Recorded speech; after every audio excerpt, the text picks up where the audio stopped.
പ്രധാനപ്പെട്ട ഒരു കാര്യമാണത് ലതീഷ്. പ്രത്യേകിച്ച് നേരത്തെ ഗതാഗത മന്ത്രിയുടെ വാക്കുകൾ അനാ ശ്രദ്ധിച്ച് കാണുമെന്ന് ഞാൻ വിചാരിക്കുന്നു.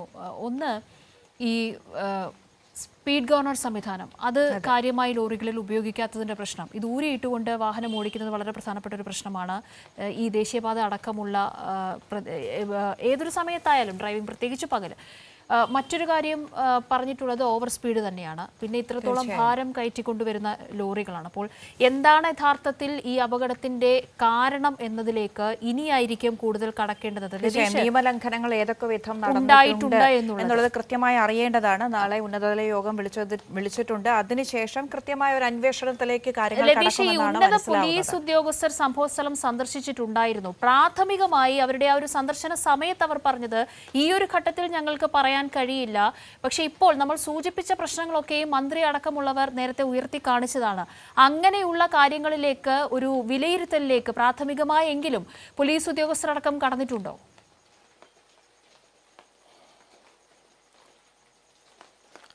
അമിത വേഗത ഉണ്ടായിരുന്നു എന്നത് നാട്ടുകാരുടെ ഭാഗത്തു നിന്നുണ്ടായ പ്രതികരണം തന്നെയാണ്. പിന്നീട് ഭാരം കയറ്റി വന്ന ഒരു ലോറിയാണ്, അത് അമിത വേഗതയിലായിരുന്നു വന്നതെന്ന് നാട്ടുകാരുടെ ഭാഗത്തു നിന്ന് ചില പ്രതികരണങ്ങൾ വന്നിട്ടുണ്ട്. അത്തരം കാര്യങ്ങളെല്ലാം വിശദമായി പരിശോധിക്കേണ്ടത് തന്നെയാണ്. പ്രത്യേകിച്ച് സ്കൂൾ സമയങ്ങളിൽ ഇത്തരം അമിത ഭാരം കയറ്റിയുള്ള വാഹനങ്ങളുടെ ഗതാഗതം നിലവിൽ തന്നെ നിരോധിച്ച ഒരു സാഹചര്യമാണ് കേരളത്തിലുള്ളത്. അത്തരം വാഹനങ്ങൾക്ക് ഈ സമയങ്ങളിൽ 4 മണി വരെയുള്ള 10 മണി മുതൽ രാവിലെയും അതേപോലെ തന്നെ വൈകിട്ട് ഉച്ച കഴിഞ്ഞുള്ള സമയങ്ങളിൽ സ്കൂൾ സമയങ്ങളിൽ എന്ന് പറയുമ്പോൾ രാവിലെ സ്കൂളിലേക്ക് കുട്ടികളും അധ്യാപകരും ഉൾപ്പെടെ വരുന്ന ആ സമയം, വൈകിട്ടുള്ള സമയം, ഈ സമയങ്ങളിൽ ഇത്തരം ഭാരം കയറ്റി വരുന്ന ലോറികൾ, വാഹനങ്ങളുടെ ഗതാഗതം ഇതിനകം തന്നെ നിരോധിച്ചിട്ടുണ്ട്. കാരണം പല സമയങ്ങളിലും സ്കൂൾ വിദ്യാർത്ഥികളുടെ മേലേക്ക് ഈ രീതിയിൽ വലിയ അപകടങ്ങൾ ഉണ്ടാക്കുന്ന ഒരു സാഹചര്യം നേരത്തെ ഉണ്ടായിട്ടുണ്ട്.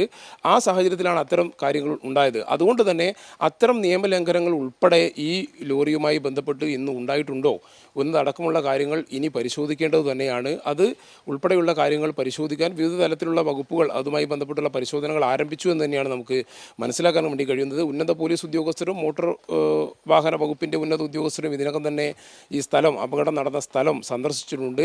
അവർ ആദ്യം നൽകിയ പ്രതികരണം എന്ന് പറയുന്നത് ഈ നിലയിൽ ഏതെങ്കിലും തരത്തിലുള്ള നിയമലംഘനം ഉണ്ടായിട്ടുണ്ടോ എന്നത് സംബന്ധിച്ച് വിശദമായ പരിശോധന നടത്തേണ്ടതുണ്ട് എന്നാണ് അവർ പറഞ്ഞത്. മോട്ടോർ വാഹന വകുപ്പും പോലീസും പറഞ്ഞ മറ്റൊരു പ്രധാനപ്പെട്ട കാര്യമാണ് നേരത്തെ സൂചിപ്പിച്ചത്.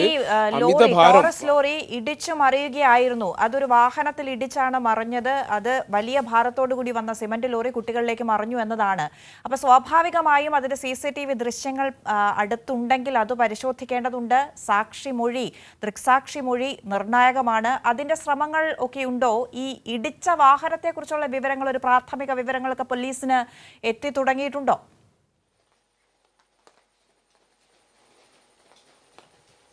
അത് നാട്ടുകാരുടെ ഭാഗത്തു നിന്നും അതേപോലെ തന്നെ ലോറി ഡ്രൈവർ ഉൾപ്പെടെയുള്ള കാര്യങ്ങൾ പറയുന്നത് അത്തരത്തിലൊരു അപകടം അവിടെ നടന്നിരുന്നു. ആ അപകടത്തെ തുടർന്നാണ് ഈ ലോറിക്ക് നിയന്ത്രണം വിടുകയും അത് കുട്ടികൾ നടന്നു പോവുകയായിരുന്നു കുട്ടികൾക്കിടയിലേക്ക് വരുന്നതും അവിടെ വെച്ച് ലോറി നിയന്ത്രണം വിട്ട് മറിയുകയും ചെയ്യുന്ന സാഹചര്യം ഉണ്ടായതെന്നാണ്. ഈ പ്രദേശത്ത് CCTV നമുക്ക് മനസ്സിലാക്കാൻ വേണ്ടി കഴിഞ്ഞത് ആ പ്രദേശത്ത് അത്തരമൊരു CCTV ഇല്ല എന്നാണ്. ഇനി അത് ഏതെങ്കിലും തരത്തിലുണ്ടോ എന്നുള്ള കാര്യങ്ങൾ ഉള്ളവ പോലീസ് പരിശോധിക്കുന്നുണ്ട്. കാരണം ദേശീയപാതയിൽ നഗരത്തിനോട് ചേർന്ന ഒരു സ്ഥലമല്ല. ആ നിലയിൽ അത്തരത്തിൽ CCTV ഉണ്ടോ എന്നടക്കമുള്ള കാര്യങ്ങൾ പോലീസ് പരിശോധിക്കുന്നുണ്ട്. അപകടം വരുത്തിവെച്ച വാഹനത്തിൻ്റെ ഡ്രൈവറും അതേപോലെ തന്നെ ക്ലീനറും പോലീസിൻ്റെ കസ്റ്റഡിയിലാണ്. അവർക്ക് പരിക്കേറ്റിട്ടുണ്ട്. അവർ ചികിത്സയിൽ കൂടിയാണ്. അവരുടെ മൊഴി ഇതിൽ നിർണായകമാണ്. എന്താണ് സംഭവിച്ചത് എന്നടക്കമുള്ള കാര്യങ്ങളിൽ അവരുടെ ഭാഗത്തു നിന്ന് അല്ലെങ്കിൽ അവരുടെ മൊഴി എടുത്താൽ മാത്രമായിരിക്കും ഇതിലൊരു വ്യക്തത വരിക. ഇപ്പോൾ വരുന്ന പ്രതികരണങ്ങളെല്ലാം സ്വാഭാവികമായും അവിടെ കൂടി നിന്ന അല്ലെങ്കിൽ കണ്ടുനിന്ന നാട്ടുകാരുടെയും മറ്റുമുള്ള പ്രതികരണങ്ങളാണ് വന്നുകൊണ്ടിരിക്കുന്നത്. അത് വൈകാരികമായ പ്രതികരണങ്ങൾ കൂടിയാണ്. കാരണം ഇവിടെ ഈ പ്രദേശത്ത് കൂടുതലായ അപകടങ്ങൾ ഉണ്ടാകുന്നൊരു സാഹചര്യം കൂടി നാട്ടുകാർ സൂചിപ്പിക്കുന്നുണ്ട്. അതുകൊണ്ട് തന്നെ അടിയന്തര നടപടി വേണമെന്ന ആവശ്യം കൂടി നാട്ടുകാരുടെ ഭാഗത്തുനിന്നും ഉയരുന്ന സാഹചര്യം കൂടി നിലവിലുണ്ട്. അന്ന, വലിയ പ്രതിഷേധം അവിടെ തുടർന്നിരുന്നു ലതീഷ്. അതിനുശേഷം അവിടെ ഗതാഗത കുരുക്കടക്കമുള്ള പ്രശ്നങ്ങൾ ഉണ്ടായിരുന്നു. ഈ പ്രദേശത്തെ, അതായത് ഈ അപകടം നടന്ന മേഖലയിലെ ഇപ്പോഴത്തെ ഒരു സാഹചര്യം എന്താണ്? പ്രതിഷേധം പൂർണ്ണമായി അവസാനിച്ചിട്ടുണ്ട്. അത് നാളത്തെ ചർച്ചയുടെ പശ്ചാത്തലത്തിലാണ്, അങ്ങനെ ഒരു ഉറപ്പ് ലഭിച്ചതിന്റെ പശ്ചാത്തലത്തിലാണ്. ഇപ്പോൾ അവിടെ എന്താണ് നടക്കുന്നത്? കൂടുതൽ ആളുകൾ, ഉന്നത പോലീസ് ഉദ്യോഗസ്ഥർ അടക്കമുള്ളവർ ഇവിടേക്ക് എത്തുന്നുണ്ടോ?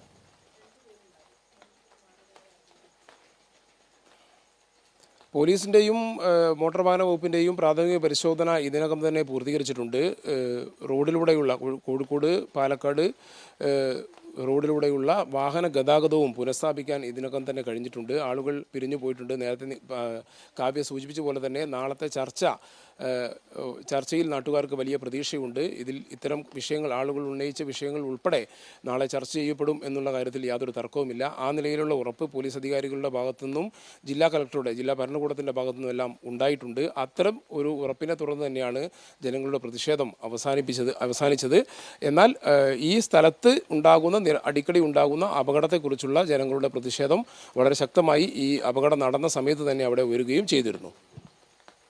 ശരി ലതീഷ്.